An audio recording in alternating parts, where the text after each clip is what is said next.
કોલેજની વિદ્યાર્થિનીના મર્ડરના કેસમાં મુખ્ય આરોપી તથા મદદગારી કરનાર આરોપીને આજીવન કેદની સજા।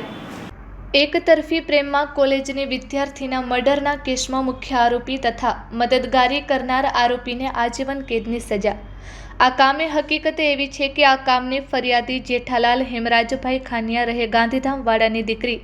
સાક્ષી ઉંમર વર્ષ 19 વર્ષવાળી, જે ભુજ મધ્ય સંસ્કાર કોલેજમાં BCAના પ્રથમ વર્ષમાં અભ્યાસ કરતી હોય અને ભુજ મધ્ય ભાનુશાલી કન્યા છાત્રાલયમાં રહેતી હતી। ગઈ તારીખ 28/8/2025ના રોજ બનાવના દિવસે ફરિયાદીની પત્નીએ ફરિયાદીને જાણ કરેલ કે તેમની ગુજરી જનાર દીકરી સાક્ષીએ તેમને ફોન કરી જણાવેલ કે પાડોશમાં રહેતો મોહિત સિદ્ધપુરાએ ફોન કરી ધમકી આપેલ છે કે હું તને પ્રેમ કરું છું અને તું તારો અભ્યાસ ભુજથી મૂકી ગાંધીધામ મધ્યે આવી જા, નહીતર હું મારા પ્રેમ સંબંધની જાણ તારા માતા પિતાને કરી દઈશ જેવી ધમકી આપતા સાક્ષીએ આરોપી મોહિતના ફોન નંબર બ્લોક કરી દીધેલ હતા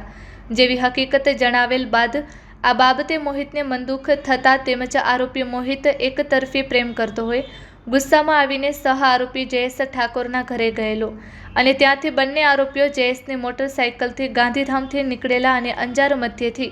મોહિતે છરી ચપ્પુની દુકાનમાંથી એક છરી લીધેલ અને બાદ ભુજ ખાતે સંસ્કાર કોલેજમાં આવી આ બંને આરોપીઓએ કોલેજની અંદર અન્ય વિદ્યાર્થીનીઓને સાક્ષી ક્યાં છે તે બાબતની પૂછા કરેલી અને સાક્ષી કોલેજમાં હાજર હોય મળી આવતા મોહિત તેણીને વાત કરવી છે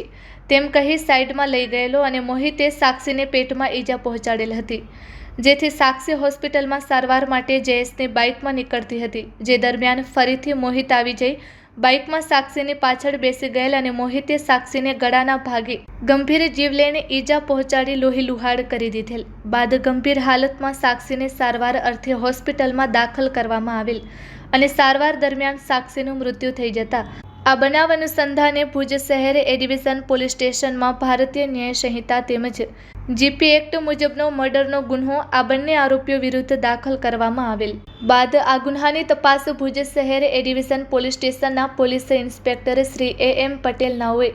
ચલાવેલ અને તપાસ દરમિયાન બંને આરોપીઓ મળી આવતા બંને આરોપીઓની અટક કરેલ। તપાસ દરમિયાન પોલીસને આરોપી મોહિત તથા જયેશ બનાવના સમયગાળા દરમિયાન બાઇકથી ભુજમાં એન્ટર થયેલ તે સંબંધેના નેત્રમ CCTV ફૂટેજમાં હાજરી જણાઈ આવેલ તેમજ આરોપી મોહિતે સાક્ષીને ઈજા પહોંચાડ્યા બાદ પોતાના લોહીના દાગવાળા કપડાં બદલવા જે દુકાનમાં નવા કપડાની ખરીદ કરવા ગયેલ ત્યાં દુકાનના CCTV ફૂટેજમાં પણ આરોપી મોહિતની હાજરી મળી આવેલ તેમજ તપાસ દરમિયાન મહત્વના સાહેદોના BNSS મુજબના નિવેદનો પણ મેળવવામાં આવેલ તેમજ કબજે થયેલ છરી આરોપીઓના કપડાં વગેરે પરીક્ષણ અર્થે FSLમાં મોકલવામાં આવેલા, જેમાં FSL તરફથી પણ બનાવને સમર્થિત પુરાવો મળી આવેલ, જેથી રજૂ થયેલ તમામ પુરાવાનું યોગ્ય રીતે મૂલ્યાંકન કરી આરોપીઓને દોષી ઠેરવી સજા ફરમાવેલ છે।